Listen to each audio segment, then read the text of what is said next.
And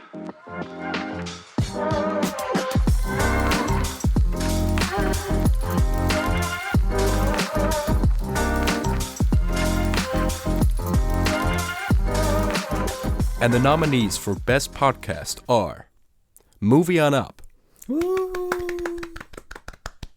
Brian Butterfield's Podcast. Boo. Boo. And the winner is Pulp Kitchen. What? What? James and George, and James, Pulp Jimmy and Kitchen. Jeff. We need to give them some credit because they are arguably to blame for us making a podcast. To blame. Yeah. It's your fault. You did this to us. You. Anyway, welcome to a bonus episode of Movie On Up. This week is our BAFTA discussion. I was lucky enough to go along to the BAFTAs, to the media centre to be specific, like last year, and I did a little plog. Alfie, you ever heard of that? Please tell me, what does plog mean, Adam? Inform me. It technically means a blog that relies heavily on photos, but I think it sounds better if it's a podcast blog. So excellent. You would not believe how disheartened I was when I looked up, does plog exist this morning? I was like, I've been calling it a plog for the last week. I was so excited to share my plog with everyone. And yeah, I was gutted to know that it's already been coined. But I'm going to change the meaning because, the English language and language in general is always moving in motion. It ebbs and flows, Wow. It's so radical. True. If anything, though, I think just a blog technically usually relies on photos. So if you ask me what does a plog mean, I would have said, I think it's a podcast blog. So I think you're on the curve there. You're above everyone else at the moment, Adam, coining these terms. I think it's going to take off. I am a trendsetter, yeah. So let's throw over to that plog now. Let's hear me from a few days ago and how happy-go-lucky I was on my trip to London.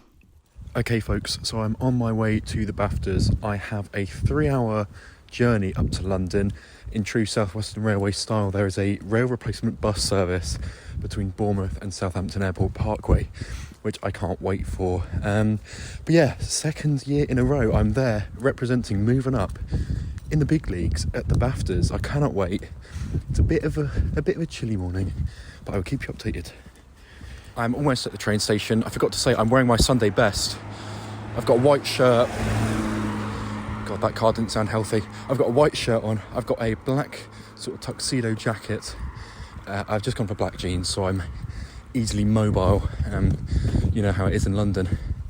Just every man for themselves when you're crossing a street. Yeah, got some lovely little suede black pumps on. Smart, leather. Probably faux leather, let's be honest. But, man, I can't believe we're going again. Obviously, Conclave leading the pack with 12 nominations, followed by Emilia Perez with 11. Okay, so I've made it. I'm at the South Bank Centre, and it is a glorious day here. I'm looking out at the River Thames. Don't get me wrong, I don't want to go for a swim in it, but there's an Uber boat or Uber Eats boat going along now, probably delivering too many pizzas to lazy people. But there we are. It's really lovely here. Again, so grateful to get a press pass again to the media centre. I'm going to be tweeting out the results as I hear them. I'm going to be commenting on the show on the whole as well. Normally there's a lot of silly moments and sketches, so I will keep you updated. I've got a few hours to wait, I suppose, before the whole thing gets going. I'm going to have a look in the BFI shop as well and just see what's going on. I had a little peruse at the A24 merch that they've got there, but I ended up getting the DVD, or Blu-ray rather, of Ikaru, which is the film that inspired that film called Living that came out a couple of years ago with Bill Nye. Lovely little movie, sort of slice of life about living life to the fullest and leaving a legacy. But it's the Japanese original called Ikaru, directed by a hugely celebrated Japanese director who had a career spanning 7 decades called Akira Kurosawa, I believe, something like that. I'm probably absolutely butchering his name, but there we are. Got some pencils as well, made from recycled CD cases, which is pretty neat. But I think it's about time I head in to the media centre, and next time you hear from me, it will be after the event, and I'll share my thoughts. Inevitably happens, and you hope happens, that their personalities kind of really help shape the characters, and they kind of become the same.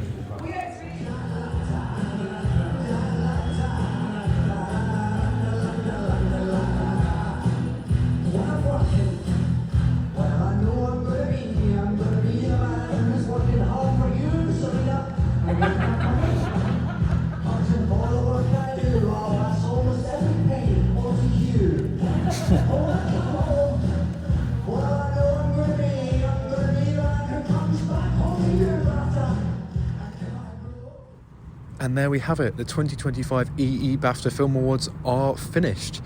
I don't think there are any huge surprises there. It was nice to see Conclave do well. They got 4 awards, including, of course, Best Film, and I believe Outstanding British Film as well.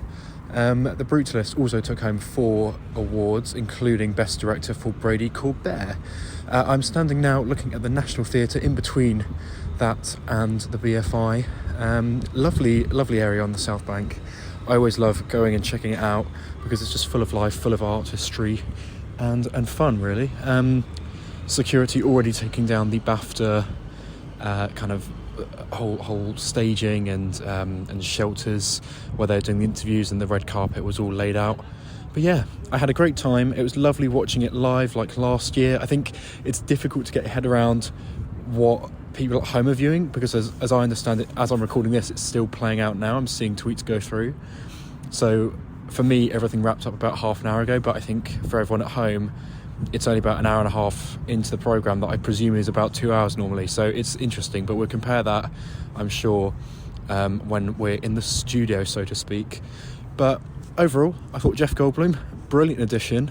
He's always excellent, isn't he? He's just an absolute tour de force, so talented.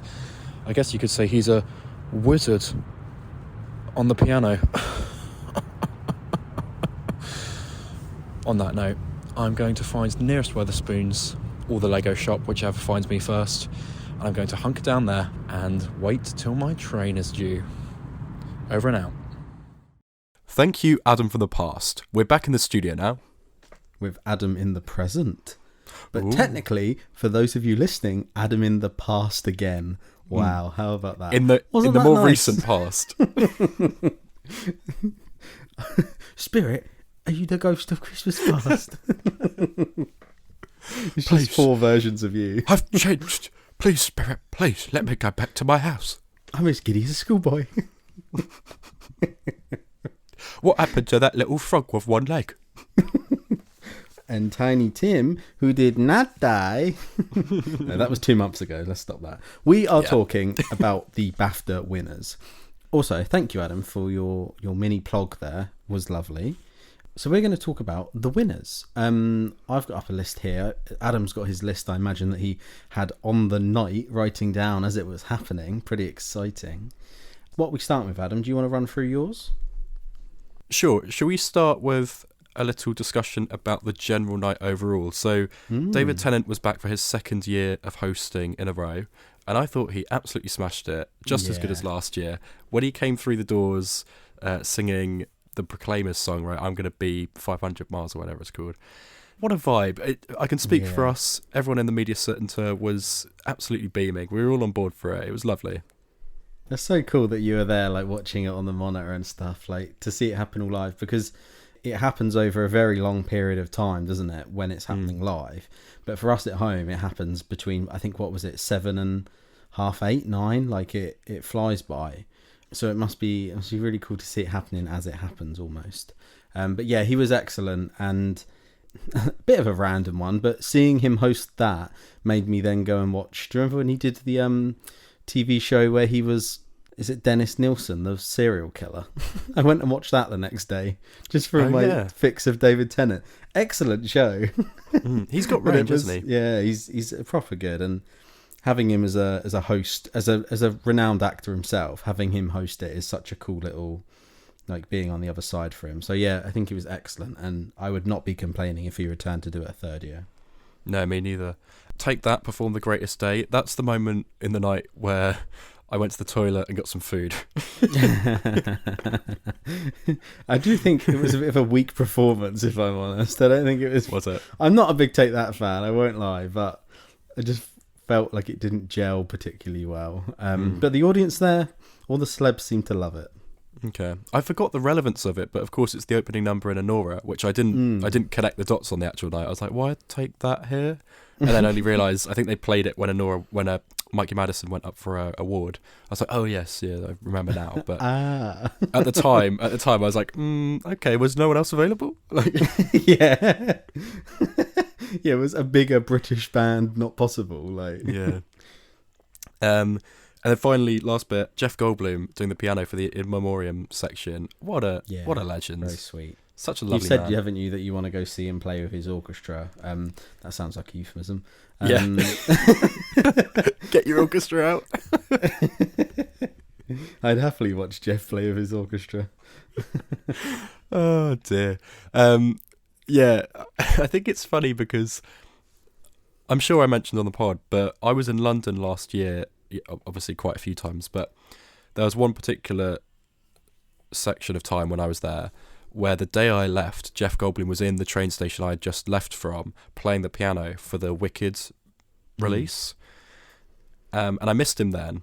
And then on Sunday, I was in the next room along while he was playing the piano again. So that's twice I've been, so close to him in both space and time. And I'm just thinking, we just need to cross the dots. I need At to some go through a point, black hole. there'll be a crossover. You're absolutely right. Yeah. You've like you've just said, you missed him both space-wise and time-wise. So the next thing is when those dots are going to connect and you're going to meet him. Yeah. It's like Interstellar when they fold the paper over and poke a pen through it, and they're like, look, that's how it works.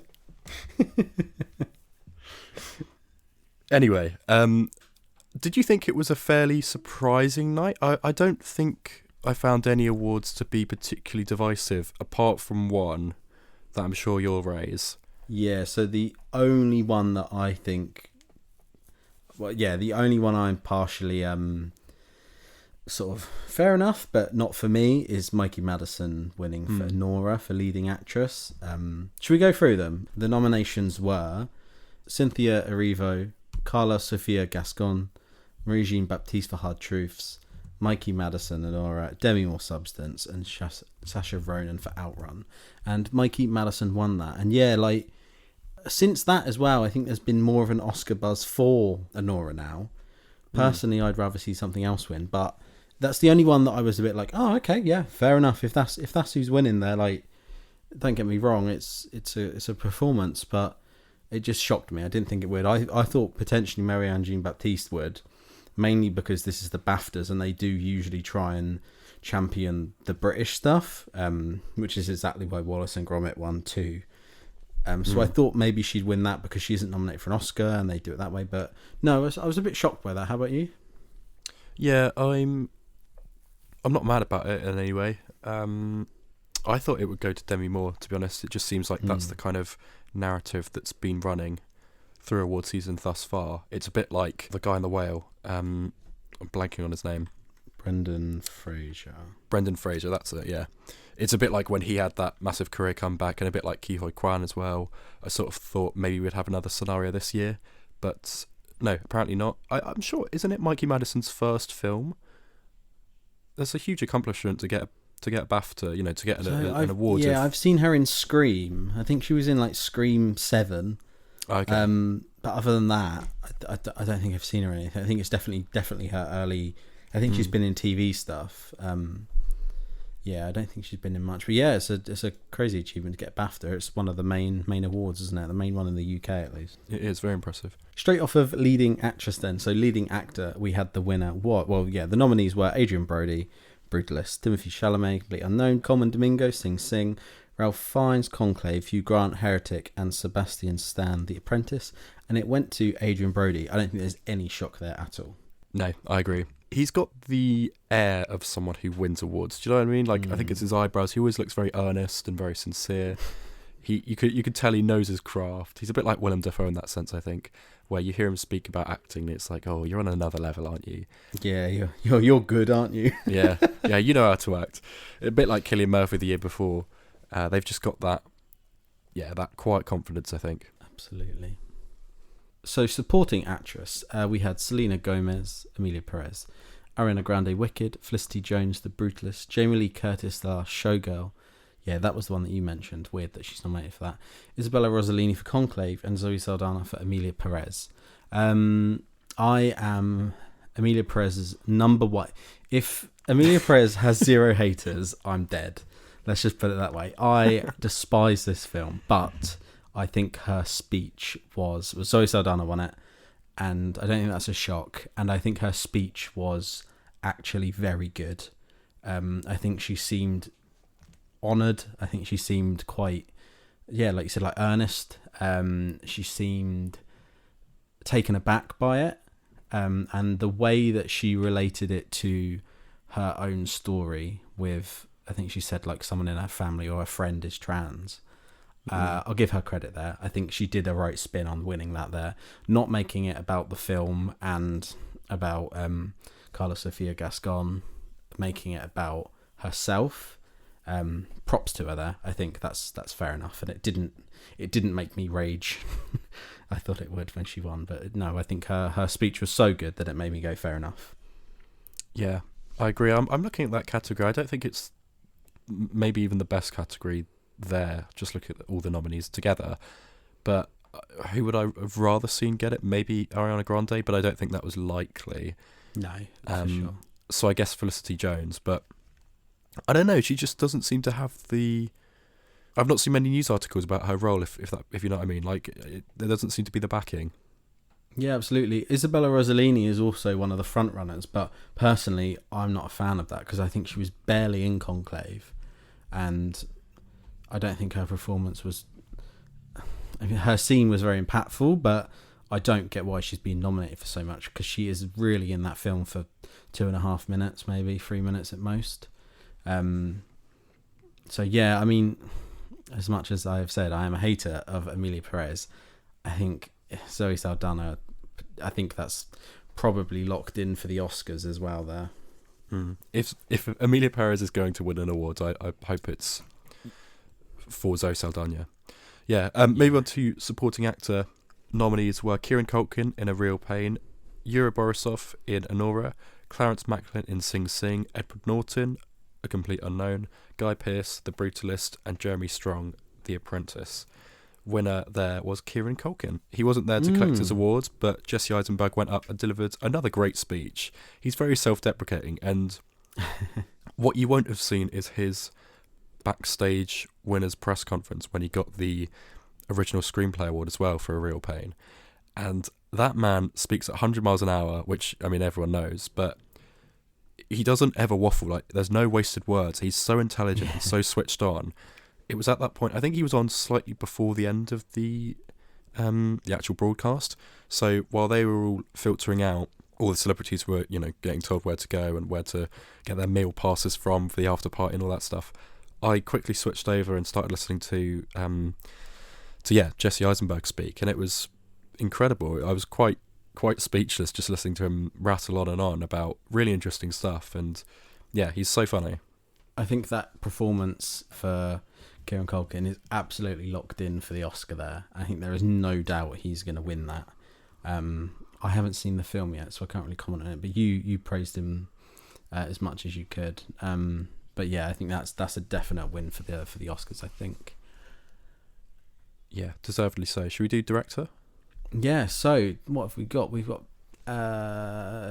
director. Yeah, so it was The Brutalist, right? It was Brady Coburn.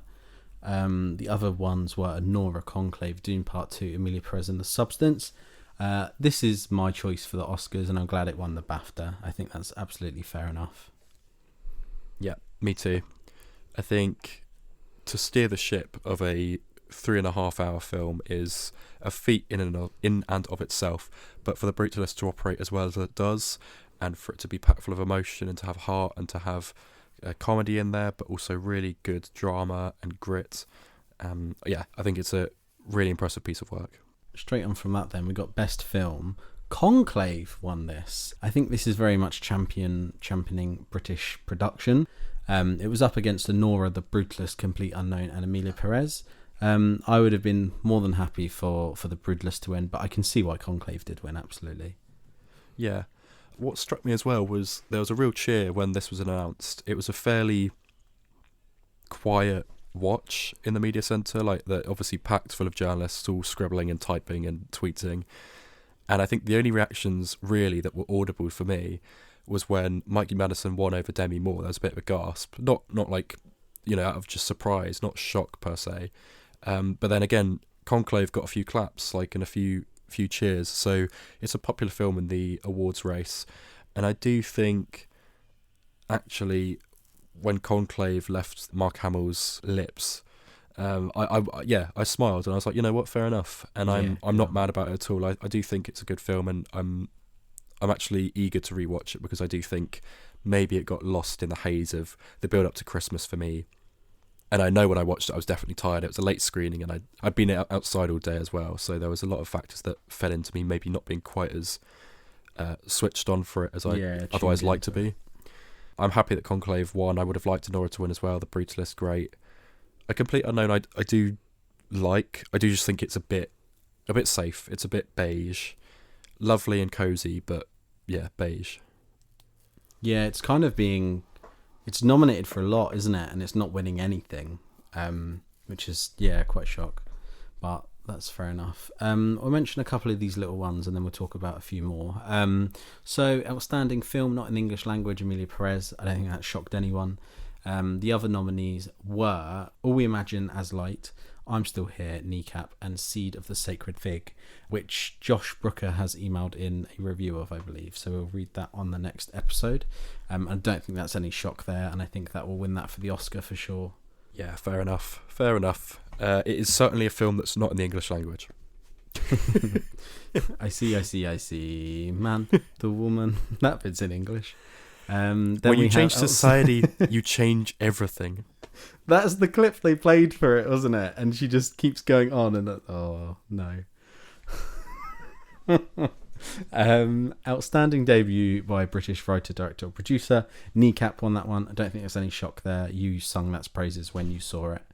It's on Amazon Prime, by the way. Have you seen it yet? Oh, is it? I have not seen it. Is it on there now? Right. Yeah, well worth a watch. I don't remember it having a particularly long runtime either. I just remember it being really spunky and it's really stylistic as well. Great film.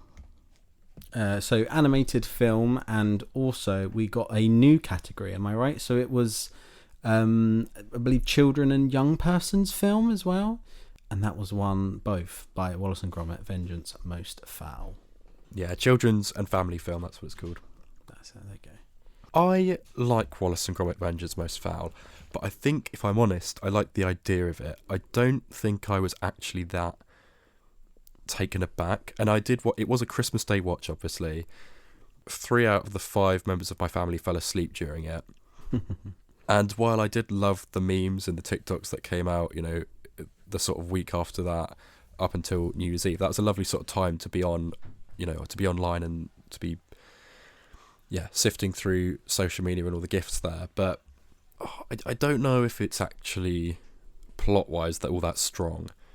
Lovely animation, but that's by the by. You know, that's kind of the bottom line for an Aardman film. It's kind of, you're always going to get that.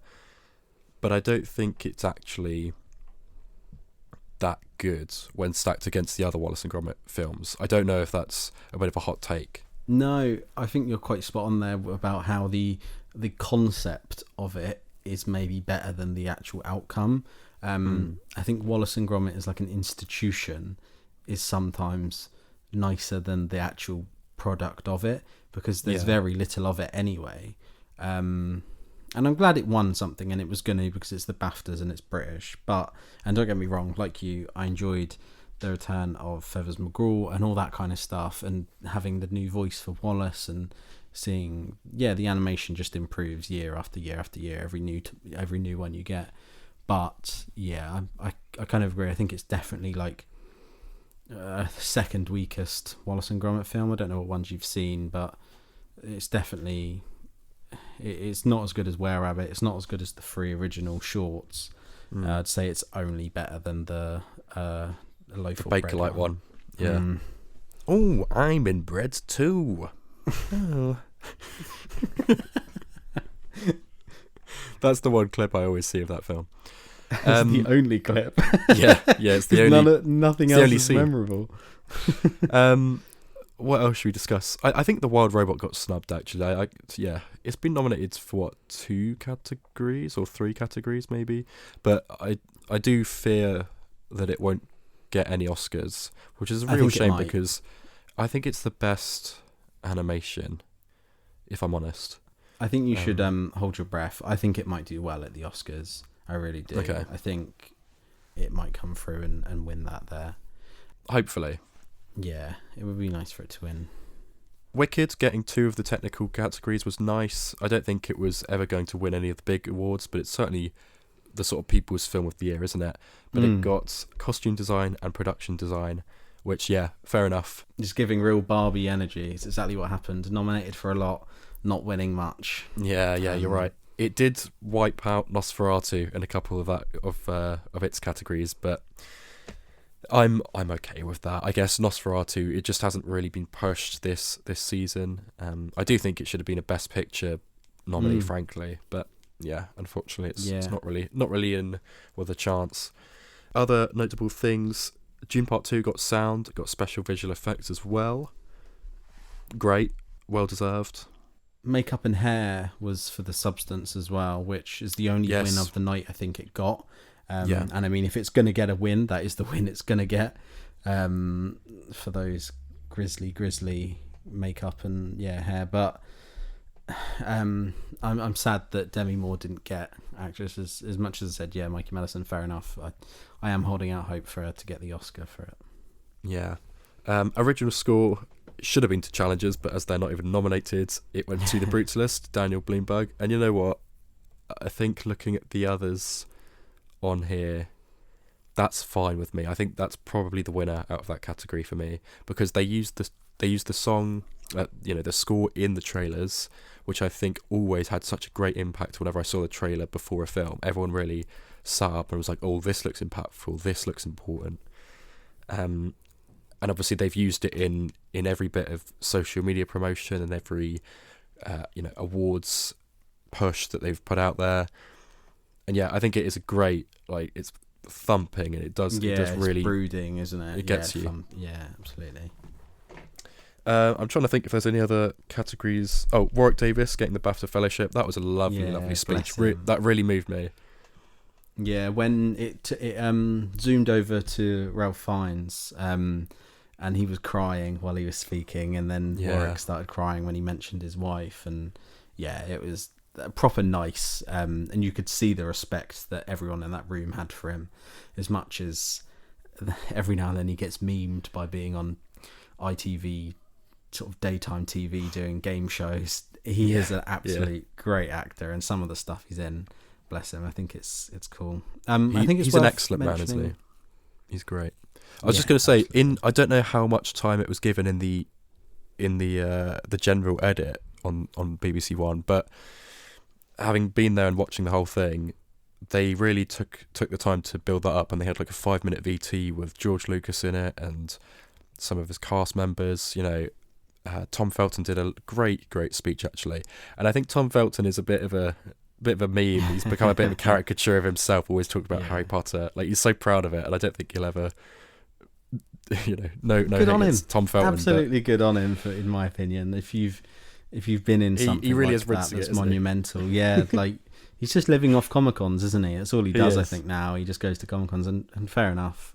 Yeah, so I don't think, from what I remember, I don't think we had the long VT, but we did have the Tom Felton, and then they didn't cut Warwick Davis off at all. We had a nice chunk of time to speak, which was lovely. That's good. Maybe worth mentioning as a last thing as well, we got David Johnson for the EE Rising Star Award, which is the public award.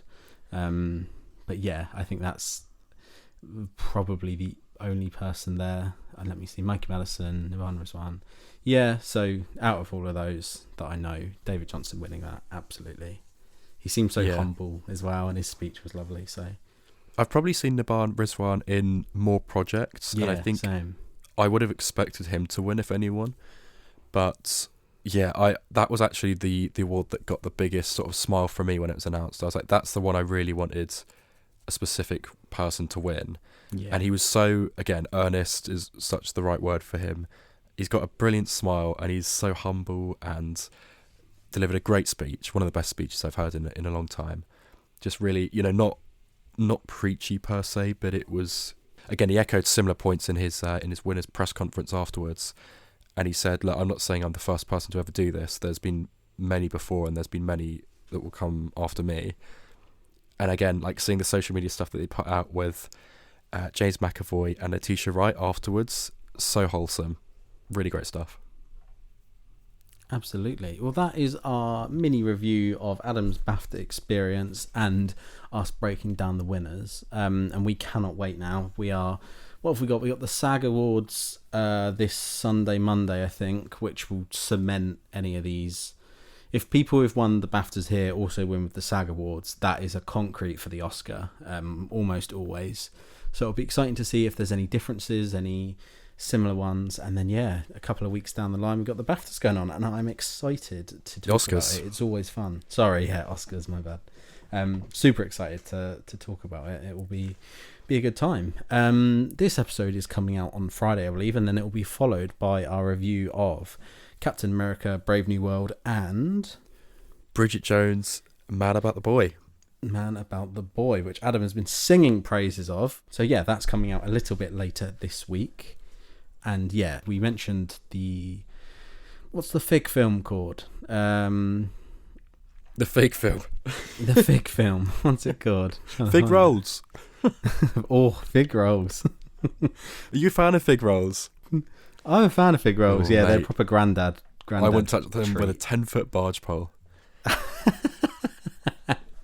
And that's why Adam's not going to see this one at the cinema, because he just hates fig rolls that much. Yeah, just the association. Oh. We've got a review by Seed of the Sacred Fig. That's it. Josh Brooker's got a little review for us there, so that will be on the next episode. But for now, thank you very much for listening. And we'll be back very soon.